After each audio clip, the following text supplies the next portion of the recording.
welcome back to episode 2 of Steve's story. And remember, we are talking about Trapman's edition. And Steve just shared with us his inspirational story. And just when we were falling in love with him, then he breaks our heart with a really sensitive part of the story, twist to the story. And he talked about sodomy that happened to him. We'd want to know how that really took place. So Steve. Yes. Wow. How did this, how and when did this happen? It happened when I was 7 years old. Yes. At that time, growing up, my mom was working, my dad was working, and I was not the most fluent of people, as in I had a very bad stammer growing up. Okay. So many people did not really have the patience to wait for me to finish what I was saying. You know, and that made me not to be very social. As in, I never used to talk to people a lot. As in, in fact, I only did it when I had to, you know, and because of that, I really withdrew from my folks. And, you know, the other day I was thinking about it, and I was like, you know what, I don't even blame them, because they themselves did not know how to deal with it. I mean, nobody is ever taught, how do you deal when your child has a speech problem? What do you do? And you know, I mean, that was so many years ago. The specialists that we have today were actually not there. So because of my problem in speech, I withdrew from people because I felt, I mean, I was being a nuisance. Right. I mean, who had the time to sit down and listen to me construct a sentence for 5 minutes? Right. You know, so even though I withdrew myself, I still felt lonely. You know, I still felt like I wanted friends. I wanted to play with people and all that. And then this particular older student, because I was in, I mean, me and you went to the same school. Yeah, don't tell them. Don't tell them. Braven. Yeah. So there was this older student, I believe he was in either class 7 or class 8, who all of a sudden took an interest in me. You know, he used to actually sit down and wait for me to finish saying what I was saying. And then he used to respond to me like I was the most interesting person in the whole world. Gosh. Do you know how that makes a 7-year-old feel? You feel on top of the world. Yes, you know, and because of that, I actually grew to trust him. I trusted him to the extent that at times when he used to call me, you know, and tell me during break that, you know, I've bought something for you, here it is. You know, at that time, my folks were going through a very hard time financially, you know, so, you know, break was not very, very easy to come by. Yeah. But then there was this guy who was buying me break every day. You know, my dad was really, really struggling with his job. My mom was really struggling with, you know, her job and all that. And then now there's this guy who's taken so much interest in me. And so even the first time when it happened, I did not anticipate it at all. What he did was he invited me to their house, you know, and while there, he gave me something to drink. And then when he did that, I remember waking up way later and in a lot of pain. So what had happened was he had dragged me and then he had sodomized me. I don't know if it was once or several times. And then, you know, he told me to put on my clothes and go home and not tell anybody. And then the question he actually asked me was, "See, you are my friend?" And I was like, yeah, I actually am your friend because you're the only person that talks to me, you know? So I said, you know what, this guy is my friend. And how on top of the world he used to make me feel with all the attention he was giving me, I felt like the pain I was feeling as I was walking home was somewhat bearable. You know, because if this, in fact, I felt this must be what life is like. You know, it gets you something real. Yeah, there's nothing for free, and then nothing is ever good all the time. You know, you get really good things at some point. You know, and then now pain comes at the end. So now the thing is that it did not happen once. It actually happened 3 times. How come? How was the second time? The second time he called me. Now our school and the home it shared one fence, you know. So how I actually used to go to school was I used to cross the fence and go into the school, you know. So the second time he called me to the fence, and you know, he gave me, I think it was glucose at that point. There was this to orange glucose that had a tortoise at the back. Yeah. Yes. So he gave me that. I noticed it tasted funny, but I didn't ask. I didn't ask, you know. So at that point he told me to, you know, to lie down, and I did, and then it happened again. And I went home, didn't tell anybody, you know, and then a third time again it happened. Now somehow I did not know why, to this day I do not know why I kept going back, you know, because every time when I went home, bathing was a problem because I was in so much pain, you know. Holding my bowels was also a problem, you know. I was in so much pain, and now I couldn't tell anybody about it because first of all, how would I even start talking? And then who would have the patience to allow me to tell this very long, if 2 statements was a problem, nobody would listen to me for 2 statements. Who would listen to me for a whole story? Wow. Who would, you know? So I just kept quiet, I kept it within, and then it happened the third time. Now I remember the third time now, I went home and I said, you know what? I'm not going to go through this again. I was 7, but then I just decided, I said, you know what? No, I'm not going to go through this again. 7 is like class 2 or 3? 7 is class 1. I was in class 1. That was your class 1? My class 1, okay. yes. I was class 1 at that time. Wow. And I remember I refused to go to school for a few days because I knew I was going to see him. And I did not trust myself enough that when I saw him, I would not go to him. Because what he used to give me was so enticing, I would just find myself going back. So I used to feign sickness a few days, and then I think my prayer got answered the day when he stopped coming to school. I think they transferred or something. So he stopped coming to school. He was in what class again? 7 or 8. Wow. 7 or 8. Wow. And I remember there was a day when I went home, of course, I used to have semen on my clothes, on my shorts. Wow. And then there was a day my mom asked me, "Hey, Nini?" I just made up a story very quickly, and then I went and watched it so that I would not have to answer questions. Yeah. You know? So I think my prayer got answered the day when he stopped coming to school. And at that point, I made the decision not to talk about it with anybody. For me, at that point, I thought, see, this thing is over. You know, he's not coming to school anymore. It's not going to happen anymore. So, yay. You know. Wow. So I went actually through school.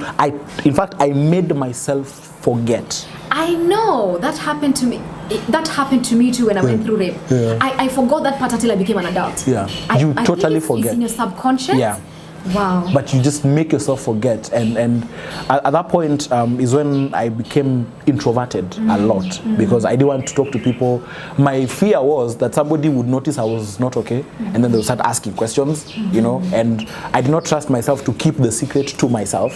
So I became very introverted. I spoke very little, you know, I spoke very little. I didn't speak up a lot, and later on I found a way to be loud without saying anything. Like I can be in the midst of people, I'm the loudest person you hear, but I'm not saying anything. And all this was in a bid to make sure that nobody would ever ask me a question like, are you okay? So you were that young, yes, but you knew that something was not, you could not place a finger on it, yeah, but you knew that something was not right. What happened to you was very wrong. Yes. Okay, so when did you speak up about this to anyone? To anyone? Did you tell your parents or anybody? I couldn't tell my parents. My relationship with them at that time, I believe, was complicated because they were also going through their own, you know, challenges. My mom, I think, had just gotten a job in Nairobi, so she had moved to Nairobi, and we were actually staying with, you know, my dad, and you know, they were, you know, just having that. So, as a child, before you go talk to your parents, you normally, you know, gauge them, you know, you gauge their mood. And I think my dad was really missing my mom a lot, so his mood was, you know, off a lot of times.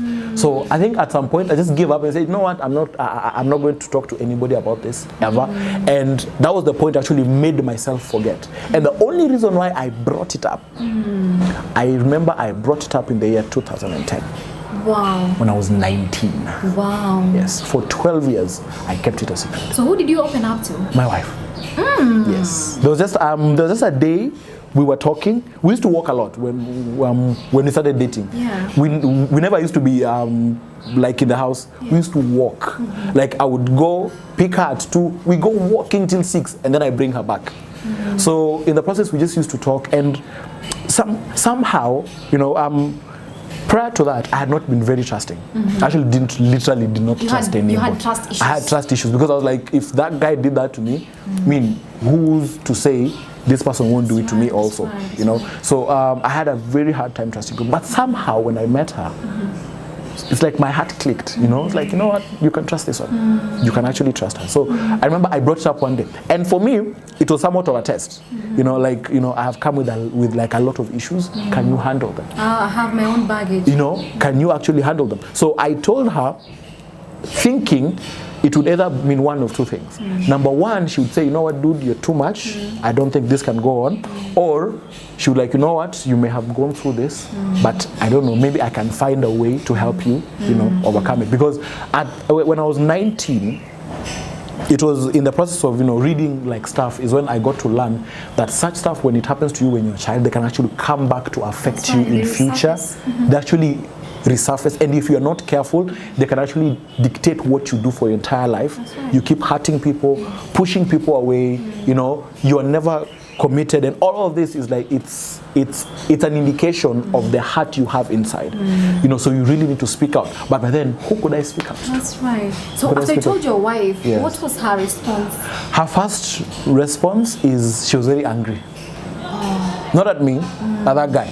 She's like, if I knew him, I'd go and give him a piece of my mind and two of my fists, you know. She was really, really angry. But then I told her I have not seen him in so many years. I don't even know if he's still alive. Actually, at that point, I told her I wish he's dead, so that I don't have to face him or have to deal with all this, you know. So I really hope he's dead, you know. And she was like, you know what? But we are going to find a way to just help you to overcome this. So I think at that point, she was the only person I trusted enough to bring it out with, and it was actually the first person I told after 12 years of silence. Yes. During this time, just as you're growing, puberty, early stages of adulthood, did you feel that this sort of emasculated you in any way? It did. It really did. Actually, what it did was it made me feel, because when that is taken away from you, you feel like you have to make up for it. You know, when that part of you is taken, when like you feel like your will has been taken from you, you have to make up for it. And what that did is it brought me to the place where I had to now do extra. What everybody did, I had to do extra, so that I feel like I have earned it, you know. Because when something like that happens to you, you feel like you're not worthy. You feel like you're dirty, you're undeserving, you know, nobody should love you, you know, nobody should care about you. And I had to keep making up, you know, for things. In school, I used to work really hard, not because I wanted to, but because I felt I had to make up for it. In everything, even at the initial stages of dating with my wife, I felt like I had to make up for a lot of things, not knowing that this was as a result of what had happened to me when, So now, how did you start dealing with that? And now that enabled you to be here today, strong and running ministry? Okay. First of all, I'm not running ministry. Anyway, so I think the first thing that really helped me was being honest about it. You know, when I told my wife the first time, I did not tell anybody else until at some point when I saw your story about, you know, rape and all, and something in me just clicked. You know what? Just own up, it happened. You know, you can't change it, and you're keeping silent does not change it, you know. So I actually got the courage, and, you know, I typed and I said, you know what, I also went through it too. And you know, and I think the first step is being honest about it, and then the second step was dealing with the emotions that came. You know, at some point I became angry. At some point, at some point I became, I was really, really angry. At some point I almost slid into actually being depressed.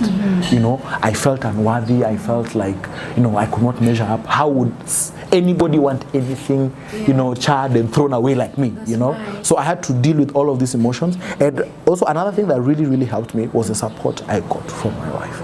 From your wife? Yes.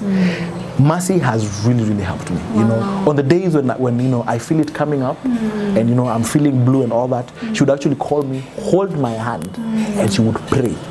You know, she would pray that you know that God would heal all this pain that I had inside. You know, all these wounds that were affecting me. And then also another thing that really helped me was when I connected with my spiritual authority, Pastor Roger. There's just something about when I connected to them that, you know, really broke a lot of things. You know, there's so many things I should have dealt with that I didn't have to deal with because they stood in the gap for me. You know, so I believe I have made a lot of progress solely because of the two of them. You know, they used to pray for me, they used to call me, they used to tell me, you know what, anything that happens to you, you know, it is so funny when your man of God calls you and tells you, Steve, I know you're going through this. I know you're going through this. You know, so it was really helpful to have them for support system, and I believe that is what really has brought me to where I am today. Yes. Wow. So now what are you doing now? Right now I write. Of, like, what's your purpose now? My purpose now. My purpose now is, if I could put it in words, it's called raising lambs to lions. Basically, I want that people who are at a place where I was at, or people who are feeling vulnerable, you know, emasculated, and all that, and people who feel like life has been unfair to them because of where they came from, you know, due to their background.